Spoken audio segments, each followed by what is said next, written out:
কি বন্ধুরা, যুবসাথীর জন্য আপনার মোবাইলে এসএমএস আসেনি? আপনার কোনো নোটিফিকেশান আসেনি মেসেজে? আপনি বুঝতেই পারছেন না যে যুবসাথী প্রকল্প আপনার অ্যাপ্লিকেশন হয়েছে কি না?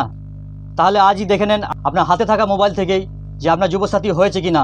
চলুন তাহলে দেখে নিই কীভাবে আমরা স্ট্যাটাস চেক করব যুবসাথী প্রকল্পের, যে আমার অ্যাপ্লিকেশানটা জমা পড়েছে কি না বা আমার অ্যাপ্লিকেশানটা হয়েছে কি না। তো চলুন সকালে দেখি তাহলে। সর্বপ্রথম আমরা গুগলে যাব, গিয়ে লিখব APAS আপাস। ঢুকেই দেখতে পাবো বাংলা যুবসাথী প্রকল্প। ক্লিক করার পরই যুবসাথী প্রকল্পের সাইট খুলে যাবে।